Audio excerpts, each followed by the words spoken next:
making a few months ago, but Conor Coady looks set to leave Wolves and join Everton.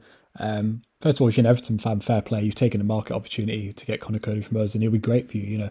Look, Conor Coady's one of those players that if you're a stats guy, you might go on FBref or SofaScore, whatever your stats website is, and look, he's in low percentiles, he's got crap numbers, and he does on paper, but centre back's very hard to track, and he plays in the middle of the back three. It's a very specialist position. Like the stats don't show what Conor Coady does in a back three. That's what obviously they've been playing under Lampard. I think Kevin Fell's got Everton's window really good. He's a great pro. He's a really good distributor. He's a good organiser. Kind of feels like what Everton have been lacking. I think a back three of Tarkowski, Mina, and Cody's got. I think that's a nice balance. Probably lacks a bit of pace, obviously with Ben Godfrey's injury. But the one issue with Conor Coady is that I've always had with him is he gets bullied by every big strike. And when I say big striker, by the way, I don't mean like Aguero. I mean like tall. People like Mitrovic and Rondon and these sort of guys bully Coady. I'd trust Conor Coady against prime Aguero more than I would Mitrovic. And trust me, ask any Wolves fan, they'll back that. And Tarkowski and Mina should make up for that. He's a great signing for Everton.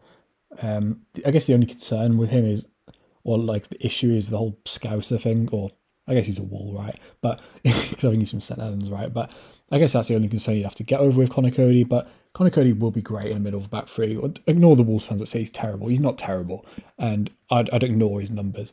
The only concern with it, if you're an Everton fan, is in 2-3 years' time when you're in Bramley Moor Dock and you've got more money and you want to move away from the back three, you'll be in the position where we are, where we need to get rid of him. So if you do buy it on a permanent, which according to some journalists, Alex Richards, who's pretty good normally, says it might be an obligation if Everton stay up, which Everton definitely are going to stay up. That could only be concerned, but he's great for Everton. But from a Wolves point of view, it's caused a lot of arguments on Twitter. A lot of the Yadars are out. And look, I tweeted this on Twitter.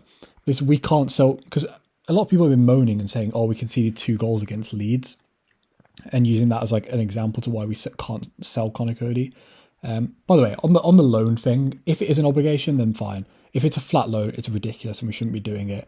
We did this with Adama Traore, this whole, it's his boyhood dream to go back to Barcelona. I don't give a fuck if it's his boyhood dream to go back to Barcelona. I don't care if Conor Coady wants to go to the World Cup. More on that in a minute, by the way.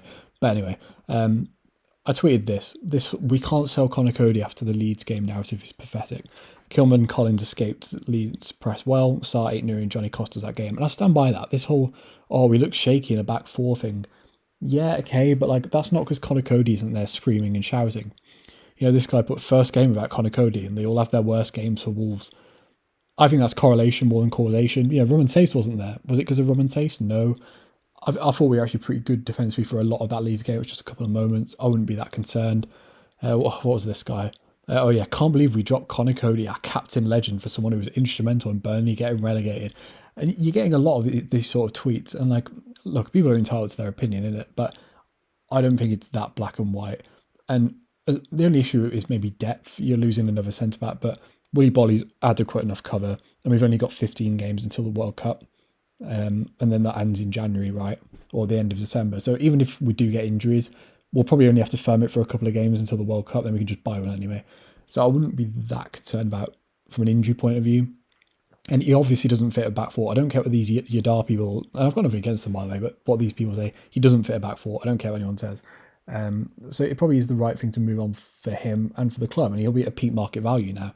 If Conor Coady doesn't play for the next 10 games in a row, his value drops 50%. And he's probably annoyed. So it's probably the correct decision. And sometimes you have to remove sentiment from it. Remember Barry Douglas? And all these guys, and Matt Doherty and all these guys, everyone was like, including me, by the way, I'm Barry Douglas. You can't sell Barry Douglas. Or people on Rui Patricio, you can't sell Rui Patricio. You're going from Portugal's number 1 to Portugal's number 4. The one thing you can give the Wolves recruitment team for, even if you don't like them, is they do sell players at the right time most of the time. You can maybe say Diogo Jota was a bad sale, I guess, although hindsight's a wonderful thing, but Wolves do get things right a lot of the time. And it does feel like a perfect time for Wolves and Conor Coady to kind of split apart. It's kind of like people's relationships sometimes when they've been together for a while and one of them gets a job far away and they move away and then they try and do long distance and it fails and breaks down and it gets toxic. Sometimes you just need to move apart from someone. It does kind of feel like that with Conor Coady right now. And if people back Bruno Lage and they want Bruno Lage to have his style of play, Conor Coady's not going to be a part of that. So you might as well just sell him, get some money back and let him kind of build his squad. And also, he's not capable of playing in a back four. I don't care what any of these people say on Twitter.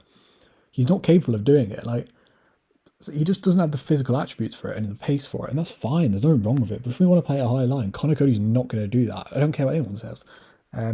Some things you're just not able to do. Like, I'm 5'10". I'm not going to be a basketball player. Conor Cody's not got the physical attributes to be a centre back in the Premier League. I don't care what anyone says. This whole narrative of, just because we lost to Leeds, we can't lose it. That's got absolutely nothing to do with it. The one issue I do have with Conor Coady is, look, we don't know what's going on behind the scenes. But I tweeted this earlier.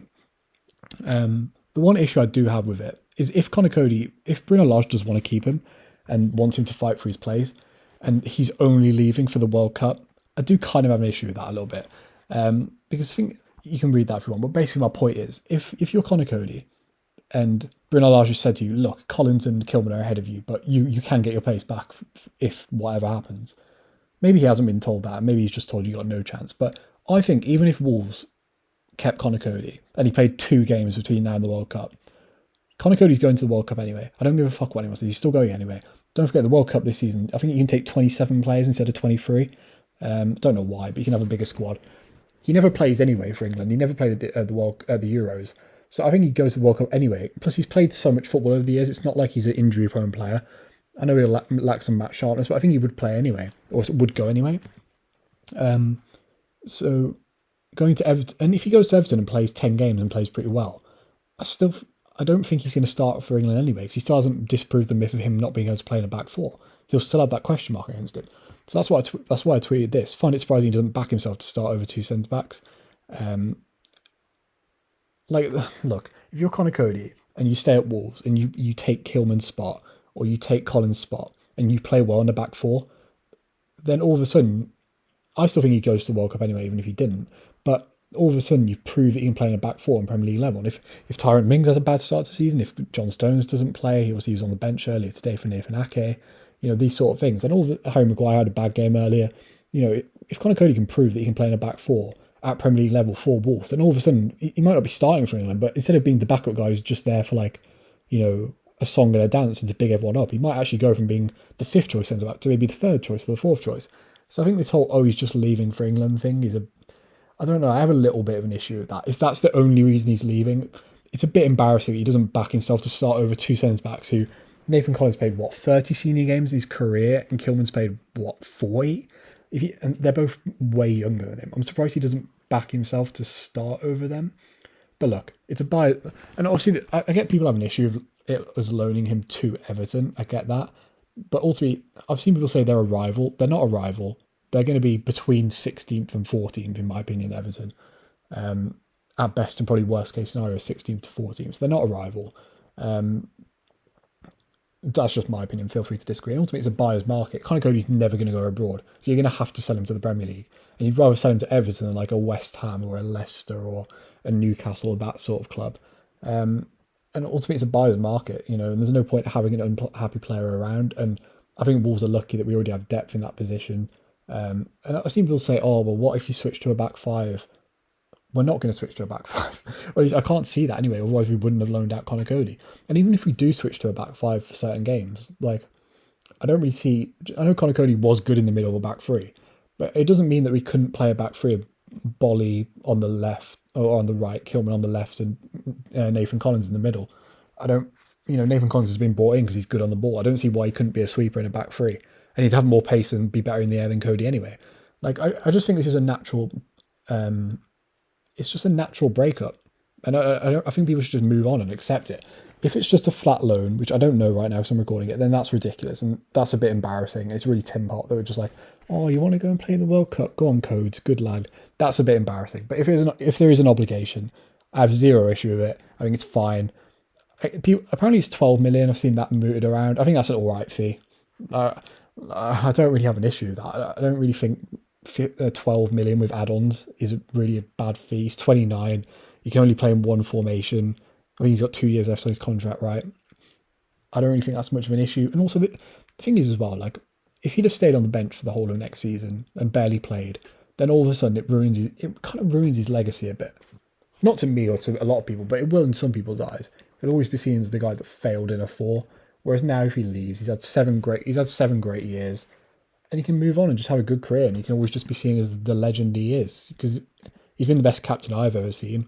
Obviously, Danny Bart was great as well, but ultimately he just wasn't that level on the pitch. Conor Cody's had that, and the people who are disrespecting him are embarrassing. But equally, these people on Twitter, they're acting like he's the best thing to ever exist, and like he's irreplaceable. He needs to grow up. So yeah, that's all I have to say on Conor Coady. It's a great signing for Everton. He's iconic and deserves respect, but ultimately we're going in a different direction. And if you back the manager, which some people don't, like this guy's putting large out, so fine, whatever. But if you back the manager, this is probably something the manager wants, even if he doesn't want to admit it. He probably wants a different profile of centre back. And this is a healthy breakup, and it's kind of works out for everyone if it's an obligation. It hurts a bit. I'm sad to see him go, but it is what it is. Move on. And yeah, I think Wolves are going in the right direction, and it's a correct decision ultimately. So yeah, if you enjoyed the video, subscribe to the channel, like the video, and yeah. Oh, and actually, by the way, if there's an opportunity cost to this, that's a concern. Like if Wolves are getting rid of Conor Coady and like us not being able to get a permanent is like holding us back, then that's an issue. But if it has no effect and Wolves already have a replacement or whatever, then fine, who cares? But anyway, if you enjoyed the video, subscribe to the channel, like the video, and yeah, peace.